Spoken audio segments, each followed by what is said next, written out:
Welcome to the Football Show on PLZ Soccer, sponsored by Arnold Clark. I'm Peter Martin, delighted to have your company on this Thursday.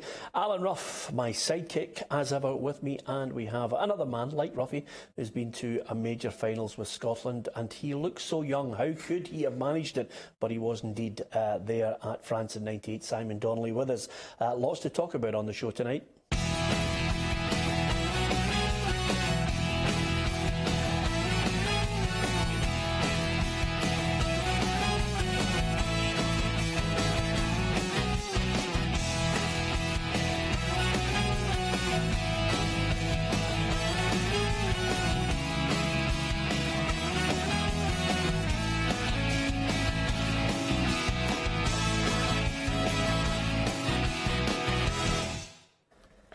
Yeah, Ruffy and Simon Donnelly with me. We should actually probably run a competition, Ruffy, where people get a chance to send in photographs of Ian McCall smiling. Because I've never seen him smile while picking up any award. No, he deserves it. Both of them deserve it for the start of the season they've had. Obviously, I was privileged to see a couple of the games against Ayr United, and they were absolutely buzzing. Obviously, come off the rails a wee bit last week there, but no, for that month, they deserve everything that's coming their way. You see how Ruffy dodged that question there? It's a great haircut. Absolutely brilliant. It's a great haircut. He's been right into the wood with that. Yeah, I mean, he has smiled occasionally at the five-a-sides when we've played with him, but nevertheless, honestly, I could go through every Ladbrokes Manager of the Month award, and there's that stern look on his face. Yeah, I think it might be on the back of that result at the weekend, because I'd sent him a text to congratulate him with the start of the season that they'd made, but obviously slipped up at the weekend at Canoe South. Yeah, I've sent him a text on a couple of occasions, knowing him as I do, and he always replies, "Who is this?" So anyway, congratulations to him. And of course, listen, Shanklin, he could be picking them up every month. He's just, everybody's after him. Yeah, that's the first week, last week, where he obviously hasn't scored, but I'm sure he'll be back on track at the weekend. He's wanting, Simon will know more than me, when you've got a striker and you're scoring goals for fun, you just can't stop, can't help yourself, being in the right places at the right time. And I'm sure he'll be a big player for them. Obviously, they've got him now out of the window. Yeah. What's the best tally you've had in a season? 16. Yeah. Was that for Celtic? That's for Celtic, yep, 16 across the board, the year we won the league. Yeah, okay. 16, and you were playing midfield, yeah? Yeah, midfield, stroke, striker. Yeah, okay. Attacking player. Yeah, we're not going to doubt you on it. Just the only time you've seen me in the 60s. Well, the only time we doubt anybody is if we question Gordon on it. And he tells everybody he was a goal-scoring midfielder. All our eyes now on Scotland's men, because the highs of the women's squad, which has been fantastic, now to the men's squad. I just wonder. There's a number of players that have been chatting, saying it's obviously inspired them. They've got the bit between their teeth. They want to try and make sure they're a success in this Nations League. And Andrew Robertson, the captain, has been speaking to the assembled members of the media, and again, he's just matured so much and said it would be the pinnacle of anything he's achieved in the game, Ruffy, if he could lead us to a major finals for the first time in 20 years. Yeah, well, I think if everybody can get up to the heady heights that he's at just now, it'd be absolutely fantastic. I think he got the captaincy very justified in everything he's done.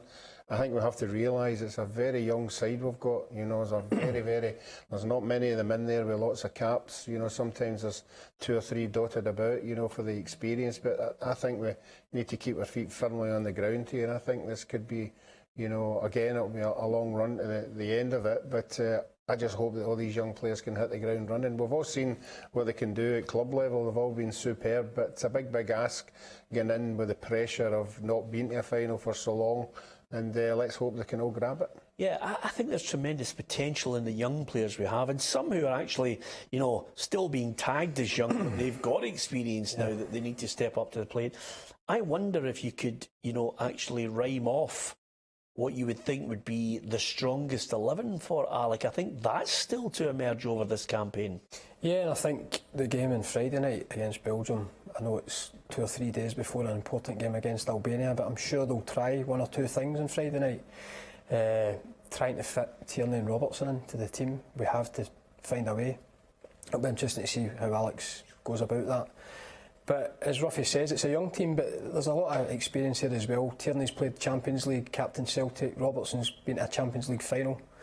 McGinn, who I think is going to be a big player for Scotland over the next few years, has just moved to the Championship with a big club, Aston Villa. So these guys are gaining experience all the time, and I think we have to persevere with them. You know, and I think I went on record before saying if it's not for the Euros, it's to bond the team for the World Cup finals, the next one. But I've got a lot of hope and positivity for this campaign coming up. Yeah, I mean, you've obviously gone on the media this week suggesting that you've got 2 or 3 players that they should build the team around in the midfield area. Yeah, I think working at Celtic over the last year, I think McGregor's been excellent. One of the favourite players to watch in terms of getting the ball from midfield to front, creative, scoring in big games, performing in big games. He's broke into the Scotland set-up. Armstrong over the last couple of years with his pace, moved to Southampton in the Premiership, again gaining more experience. And McGinn, you know, I think these 3 guys, I think the pace of Armstrong, the creativity of McGregor, and I think the all-round play of McGinn, I think these are the guys that we need to build the midfield round. Do you agree with that, Ruffy? Yeah, I don't have a problem with they 3. And I know where Simon's coming from. They've all been playing Champions League football, and that's great. That'll hold, and European football as well. So, no, that's why I'm saying I hope they can all carry that on into international football. Yeah, well, if Simon's suggesting those 3 players, who occupies the other 2 spots in the middle of the park then? Because undoubtedly we're going to go with one up front. Yeah, well, if that's the 3 that Simon's talking about, I think they 3 will be in the middle, and there'll be Forrest will be out for a white on one side, and then you can pick Robertson on the other side. I know Alec's been talking about going 3 at the back. I think 3 at the back, and everybody's been talking about, Kieran Tierney can play in there. I hope he doesn't, you know, because I think it's a waste. You know, you see Kieran Tierney getting forward in the Celtic games. Where's he going to go, Ruffy? Yeah, but his danger is in the opposition 18-yard line, putting quality balls into the box and destroying teams. You put him in a back 3, I think you're restricting him. I don't think. I mean, I think that's the big dilemma for him. I think he's going to have to sacrifice. I don't like disagreeing with Ruffy, but I think to get the 2 of them in, we've seen Tierney accommodated at right back. It takes everything out of his game at right back. I said, you know, if it was a 4-4-2, which I don't see Alex playing, I would play the 2 of them on the left side, because Andy Robertson virtually plays as a left winger for Liverpool. I know he's in a really good team there that always have possession.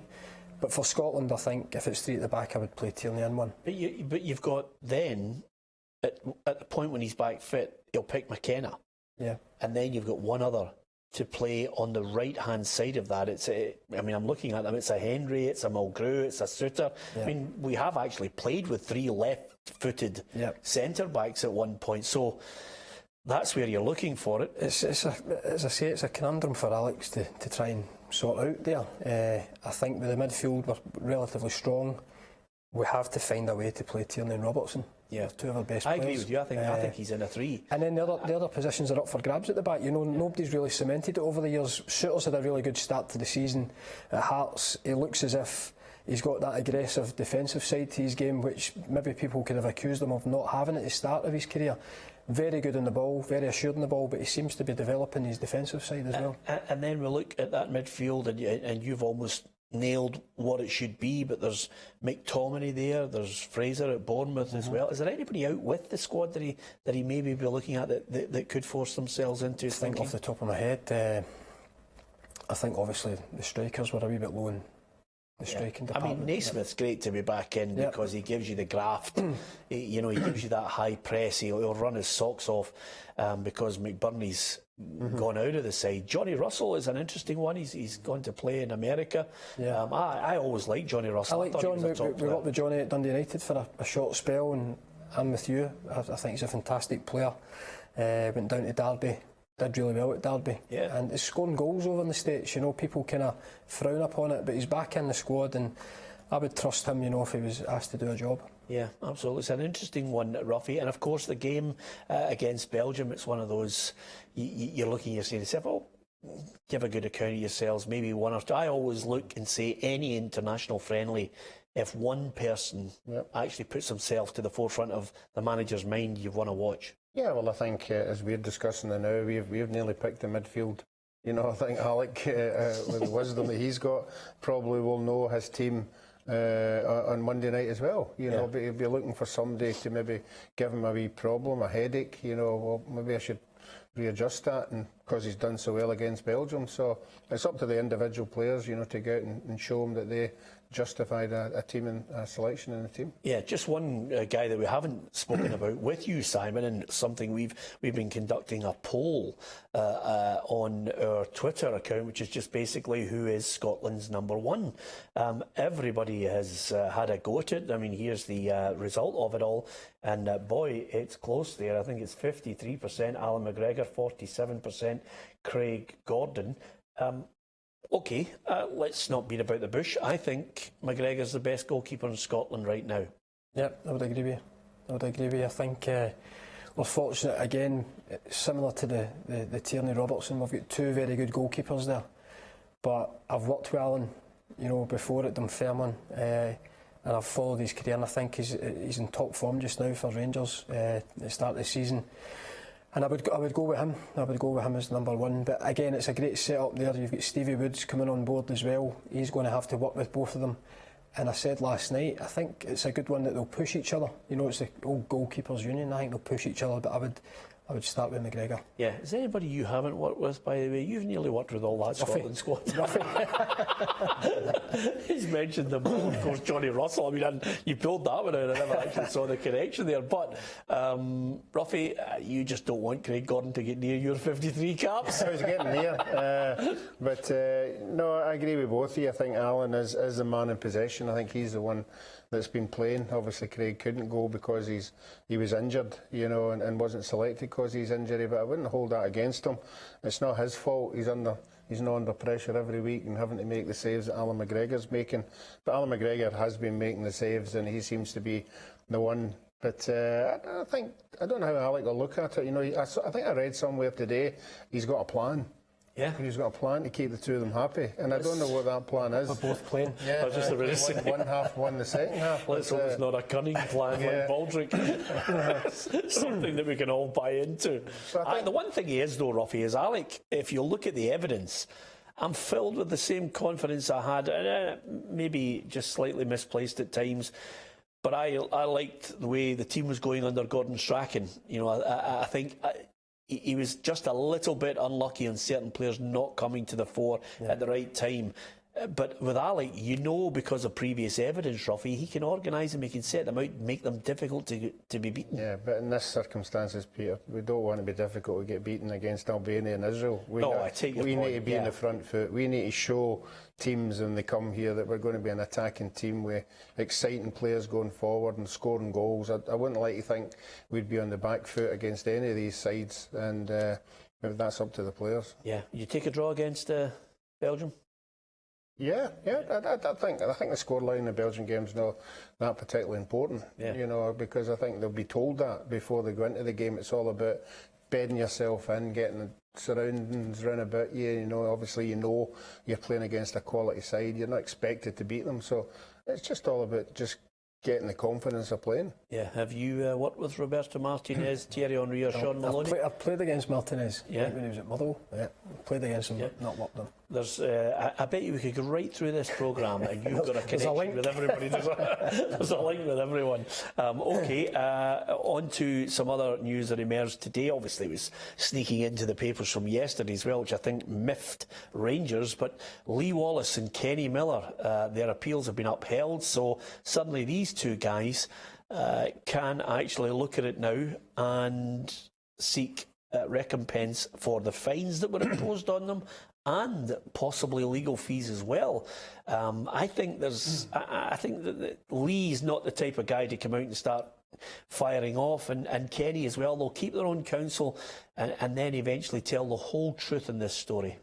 Yeah, it'll be interesting to see how it pans out. Again, it's something Stephen Gerrard wouldn't want to be hanging about. I mean, it's the past regime that happened with, but he'll be wanting to concentrate solely on the football. But again, it's I think you'll know legally how far this is going to go. Does it go to court, or the Rangers? Who tells Rangers to pay up, or whoever? Or do the players I think it's basically a situation where they put their cases to the tribunal. The decision is made, Ruffy. Rangers have the opportunity to appeal it because they've said they are surprised by the decision. They could appeal it. I think the speculation here is, certain rumours that have been flying about wildly. What was actually said that was out of order that merited both players being jettisoned, fined, and in some cases, you know, and I think this is fair, vilified. Yeah. You know, before there was any, you know, evidence of guilt or innocence. Yeah, and I've said before, I felt at the time it was almost a distraction from the actual performance on the pitch. You know, I thought they were treated a wee bit unfairly. Obviously, I'm not in the dressing room, but I mean, on the back of a 4-0 trouncing against Celtic in a semi-final, I've been in dressing rooms, you know, where if people were getting fined for speaking out after, you'd be finding people every week. Yeah, you know, I've been listening to stories, former teammates of yours have said that when they were on the end of a real hammering, they had guys up, proper fights in a full scale. Yeah, proper fights after games, you know, and it's not accepting defeat, especially against your greatest rivals. And these are two guys who've been over the course with Rangers. They know what it is to play with Rangers. And I just felt at the time it was a distraction to take away from the actual performance on the pitch. I think the question everybody wants to know is who took this further? Who made the decision, you know, to ban the both of them? And what were the circumstances? Yeah. So everybody could make up their mind what it was. But as you say, it'll probably come out eventually. I think it's been handled poorly by Rangers. Margaret Gribben, who's the solicitor for PFA Scotland, has said, my clients welcome the league's decision and are grateful to PFA Scotland for their support on this one. It'll be cleared up eventually, but I think there will be a silence. It'll be interesting to see if Rangers do take it to appeal. But I think it was a smokescreen to take away, but it could be a costly smokescreen, you know, for the two players who I think now, I don't know where Lee Wallace goes with this. He's not in the Europa League squad. But he's not in the Europa League squad, and I think that's, you know, a sign of he's not in Stevie Gerrard's plans, because that's one of the major tournaments that the team are involved in. And I know he came off the bench, was it against Motherwell? But I feel bringing another left back in and being excluded from that squad, it doesn't look good for Lee. No, absolutely. I think he's a player that can still do a good job for another club, but contract wages on a weekly basis will determine where he ends up next. You can give us your view on that at PLZ Soccer on Twitter, facebook.com/PLZ Soccer, and of course on the YouTube channel just below us when you're watching the programme. In other news, Hibs striker Florian Kamberi will head back to Switzerland to undergo surgery on his knee. That's a blow for Hibernian. If anything, Ruffy, I think, you know, we're about to see a real challenge. I think I've tipped Hearts to finish third this season. I think they'll be above Hibs. Yeah, well, in the evidence of the weekend, that was a poor result for Hibs. You know, at Livingston, we've talked about the midfield, the loss of the three big players. For me, that'll be the dividing factor, you know, as the season goes on. And obviously, Kambari being out, you know, you need as many strikers as you can. But I think the three midfielders, I don't think he's replaced them with the same quality, and I think that's where they might just slip in a wee bit. Yep, okay. Coleraine boss Oren Kearney, out of nowhere, St Mirren suddenly are possibly looking at someone from another league to come in, try and look at the squad that he has, and, you know, get the best out of them. Something that the St Mirren board decided after a short amount of games over 3 months. Alan Stubbs, it didn't look good for him, so he was sacked. Yeah, and I think whoever it is comes in will hope that they get more time than Stubbsy got. 5 games, maybe 6. Yeah, as I said, maybe not the best of results to start, but you're in the early stages of a season. They've gave him the job, they've deemed him good enough, you know, to take St Mirren forward, and then don't give him the time. Nothing surprises you in football anymore. But well, I was going to say to you, we're in the 21st century, and now we're in a situation where, you know, I think I can look back and think back to, you know, 44 days for Brian Clough at Leeds United, and everybody was aghast at that. I mean, the whole football world was shaken by that. Now we're in a situation, Crystal Palace, 4 games. We want to play this way. We get a manager, and we don't like playing that passing game. Let's get him out. Yeah. You know, it's now crazy. You know, the next manager's got 3-4 games to save his job, Ruffy. Yeah, I don't understand the St Mirren one. I really don't. You know, okay, there are stages when boardrooms panic, and after 4 games isn't it the time to be panicking? You know, because we've all been in the game long enough to know next week you could win it, and all these sort of thoughts go out the window because you've won the game, and you have to just be strong, and you have to say, look, okay, it's not going our way just now.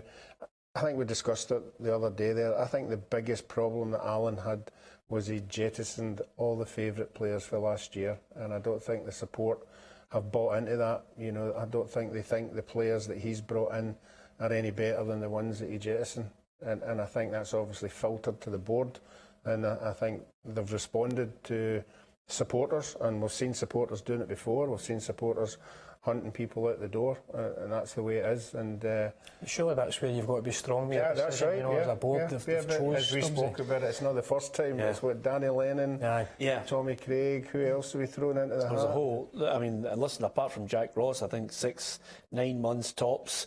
You know, St Mirren have just started to go through managers. Whether this is a boardroom or basically, you know, a bit like Dundee United at times. You know, listening to, you know, people whispering in their ear. Then, of course, you get the backstabbing from some people in the dressing room who are not happy with it. And then before you know it, you know, all sense seems to go out the window because you get 3 or 4 bad results. So, listen, if it's your club and you feel passionate about it, there are probably St Mirren fans out there saying, great, Stubbs is gone. Yeah. But for me, I think it's equally a big risk. If this guy... Oren Kearney, no harm to the boy.